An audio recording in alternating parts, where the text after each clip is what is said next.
Welcome to Smeester's Corner. I'm Adam Smeester. Today is part 2 of what makes or breaks relationships.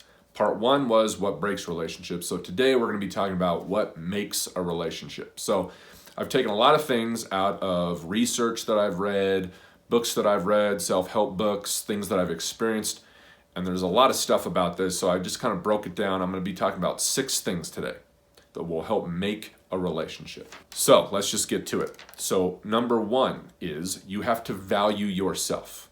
You have to know that you have value. You have to know that you have something to add to the relationship. It's not the other person's job to make you feel valuable. You have to know that. One of the things that's going to help this feeling is being able to know your needs and communicate your needs to the other person. The other person doesn't know what your needs are unless you communicate those. And maybe you don't even know what your needs are. So when I first read about this in a book, it took me a while. I thought to myself, what are my needs? Not what are my needs from the other person. What are my needs just in general in a relationship? And it took me like 2 years of thinking about it because I didn't know what my needs were in a relationship. Turns out, because I had been single for so long and because I'd always been the third wheel to my friends, I needed to feel like I'm not alone in the relationship, and I need to communicate that to my partner. And then when my partner does things to try to make me feel that way, I need to be able to accept it. Number 2 is make love a choice every day.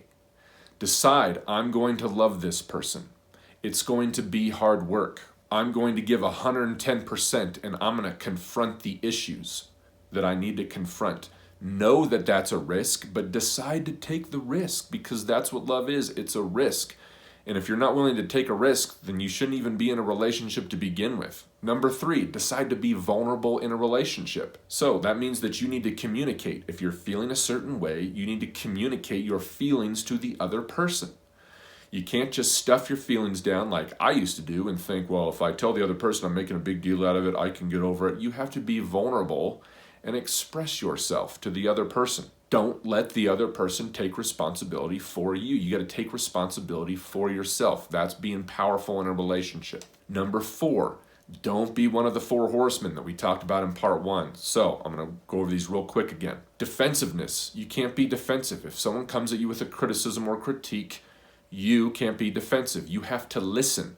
Listening to what they're saying is valuing their feelings. You can't say, oh, well, you do it too. That's not valuing the other person. The other one was stonewalling. You can't stonewall. You can't put things off, the conversations that you have or the things that you need to do. Don't put them off. Face them and have courage. That's being a powerful person. The other one is criticism. You cannot be criticizing a person all the time, even if you think that you're helping them become a better person. Criticism breaks people down. You have to, if you're going to criticize, you have to do it in a constructive way. For example, you can't say things like, why do you always have to do blank? Or, it's really annoying when you do blank. That's not helpful. That's just tearing someone down. Maybe they don't know what to do. So, help them out. Be constructive in your criticism. Say, hey, when you do blank, it makes me feel this way. So maybe next time you could do blank. And, maybe they never thought of that before. Another thing that you could do is be appreciative and say, hey, I really appreciate you when you do blank and blank and blank, but maybe next time you could do blank instead of doing whatever it is that they did. The last one and the more powerful one is contempt. So try not to have feelings or disgust or feelings of superiority against the other person. So that means don't roll your eyes, don't insult, and here's the most common one, don't be overly sarcastic in a cutting way. Young couples especially do this a lot where they're really sarcastic and they think they're hilarious with the other person. Over time, that's going to build up. And those cuts, that sarcasm, some people might find a little bit of truth in that and then they're going to be offended a little bit and that offense is going to build up a little bit. If you find yourself doing one of these things, even if the other person didn't bring it up, just apologize. So you can say, hey, the other day, I was being really defensive. I'm sorry about that. I'm going to try my best not to do that. And they'll go, oh, okay, right. I really appreciate that. It's going to help the relationship. Number 5 is you need to express the 3 types of love in your relationship. The Greeks had 3 different words for different kinds of love. We just have one word. We just use love to express like all these different kinds of emotions, but they had 3.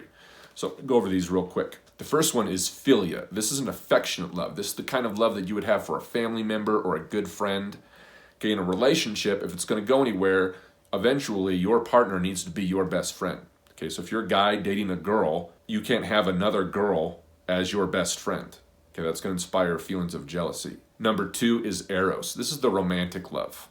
Okay, this is the intimate love that partners have for each other. This one's kind of obvious. The last one is Agape Love. This is the kind of love that parents have for their kids. This is unconditional love, where you might let me down sometimes, but no matter what, I still love you and I still care about you. So in a relationship, you need to have all 3 of those loves. Number 6 is challenge yourself and your partner to be better. Bring out the best in each other. Bring out the best in you and bring out the best in them. So if you don't know how to do that, I just made a quick list. Here's some things that you can do. The first one is you have to sacrifice for the other person. You can't live the single life that you lived while you're in a relationship. There's some things that you're going to have to sacrifice. The next one is safety. You and the other person have to feel safe in the relationship. So bring that out. So you can't be criticizing all the time. You can't be withholding love. The next one is peace. There has to be some peace in your relationship. It can't be tumultuous all the time. You can't be fighting all the time. The next one is trust. There has to be some trust. So maybe you have trust issues, or maybe the other person is doing something that makes you not trust them. Either way, that's got to be worked on. But if you don't have trust, that's going to inspire feelings of jealousy, anxiety, accusations, like who are you texting, who are you talking to, stuff like that. And it's going to make you become an overbearing person in the relationship. It's not going to work. You have to be able to trust each other. The next one is own the relationship. Decide to own it. That's a decision. So you can tell yourself, hey, if I ever turn off my feelings towards you or my feelings of love towards you, it's my own fault. That is owning it. So you own it, they own it. It'll work that way.